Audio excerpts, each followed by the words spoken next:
पश्यैतां पाण्डुपुत्राणाम्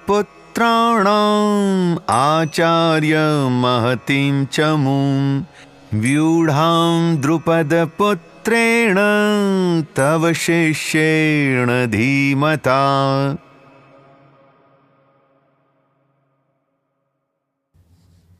यहां दुर्योधन गुरु द्रोणाचार्य के सामने खड़े हैं और अगले कुछ श्लोकों में वे जो बातें कहेंगे उनसे हमें दुर्योधन के व्यक्तित्व की एक अच्छी झलक मिलती है।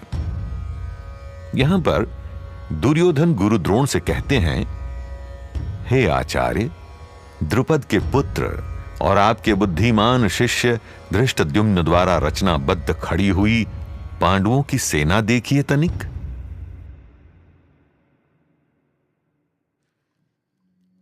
सर्वप्रथम यहां धृष्टद्युम्न का नाम आना कोई संयोग नहीं है। धृष्टद्युम्न राजा द्रुपद के पुत्र हैं और ये नाम लेकर दुर्योधन यहां गुरु द्रोण को उकसा रहे हैं। राजा द्रुपद और गुरु द्रोणाचार्य बाल अवस्था में घनिष्ठ मित्र हुआ करते थे, परंतु समय के साथ द्रुपद बन गए एक महान राजा और द्रोणाचार्य रह गए एक निर्धन ब्राह्मण।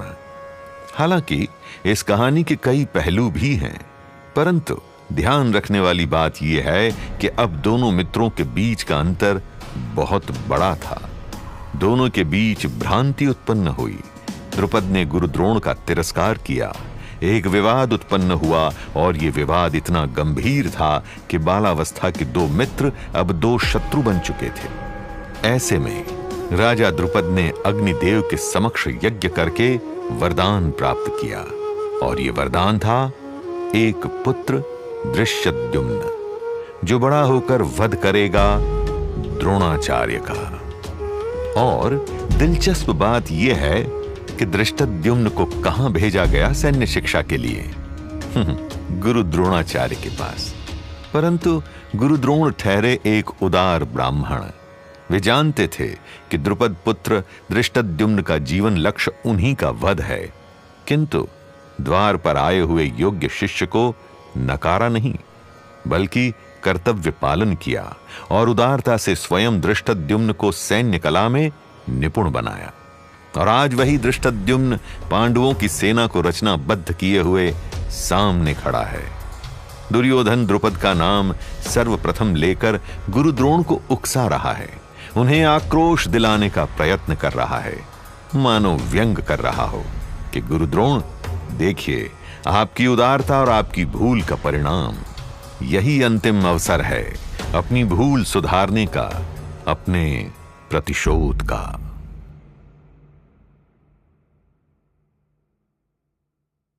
दुर्योधन के डर की मनस्थिति यहां साफ झलक रही है। वो द्रोणाचार्य के प्रति यूं व्यंग रूप से बोल रहा है, मानो ये वर्तमान परिस्थिति गुरु द्रोण की गलती हो। हर किसी को ज्ञात है कि दुर्योधन के छल, कपट और अधर्म का परिणाम है ये महाभारत का युद्ध। परंतु स्वार्थ और अहंकार से भरे हुए व्यक्ति का यही तो प्रतीक है कि वो अपने दुष्कर्मों का आरोप दूसरों पर लगाता है। हमारा जीवन हमारा दायित्व है और अपने जीवन का दायित्व ना लेने वाला व्यक्ति औरों पर आरोप लगाता है, उन्हें दोषी ठहराता है। और यही तो भूल होती है, क्योंकि ऐसा करने वाला व्यक्ति कभी भी सही मार्गदर्शन नहीं खोजता, अपनी गलतियों को सुधार नहीं पाता, क्योंकि उसके हिसाब से तो उसकी कोई गलती ही नहीं। और वहीं एक विवेकपूर्ण, एक समझदार व्यक्ति अपने जीवन का पूरा दायित्व लेता है, अच्छे का भी और बुरे का भी।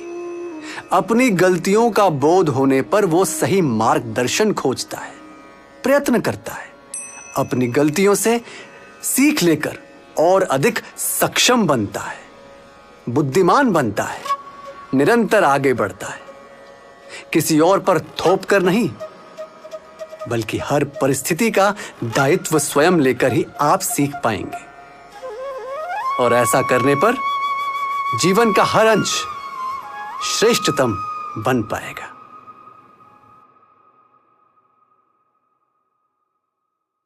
आपको क्या लगता है कि धृष्टद्युम्न को यहां आपका बुद्धिमान शिष्य बुलाकर दुर्योधन किसकी प्रशंसा कर रहा है?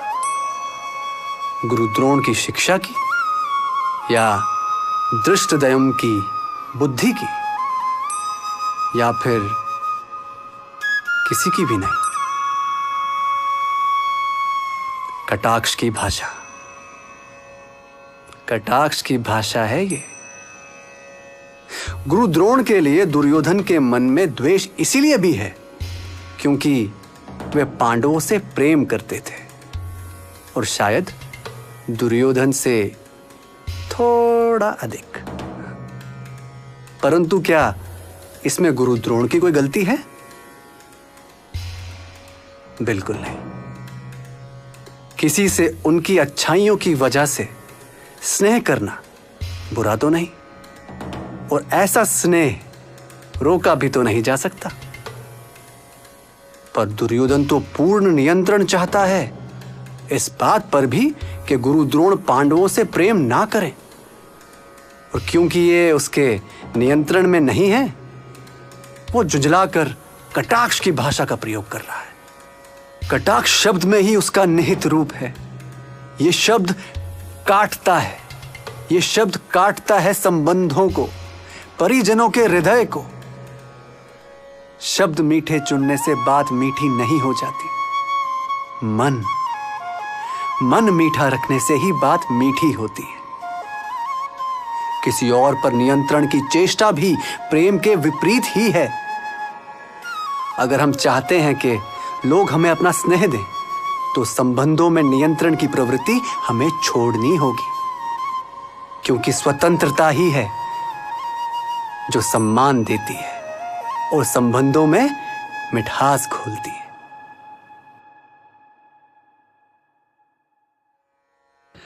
परंपरागत रूप से तो एक शिक्षक सर्वोच्च सम्मान के योग्य है ना, परंतु फिर भी दुर्योधन यहां कटाक्ष कर रहा है। उसकी बातों से कटुता साफ झलकती है। ऐसा क्यों? इससे हमें व्यवसायिक जीवन की एक बहुत बड़ी सीख मिलती है। दुर्योधन अपने राजसी पद और शक्ति से इतना मोहित है कि वो भूल गया है यही गुरु द्रोण हैं जिनकी सैन्य शिक्षा की वजह से वो स्वयं आज एक महान योद्धा है, कौरवों का नेतृत्व करने के योग्य है। दुर्योधन की ऐसी दुष्ट भावना का मूल है उसका अहंकार, और यही अहंकार बनेगा उसके पतन का कारण। परंतु भयंकर आंधी में वृक्ष वही टिका रहता है जो या तो झुकना जानता है या फिर जितना पृथ्वी के ऊपर है उससे कहीं अधिक है पृथ्वी के नीचे। हमारे व्यावसायिक जीवन में भी आंधियां आना निश्चित है। वही व्यक्ति टिक पाएगा जो अपनी जड़ों को नहीं भूला, औरों के प्रति अपनी कृतज्ञता नहीं भूला और नम्र स्वभाव से झुक जाने को अपनी ताकत मानता है, कमजोरी नहीं।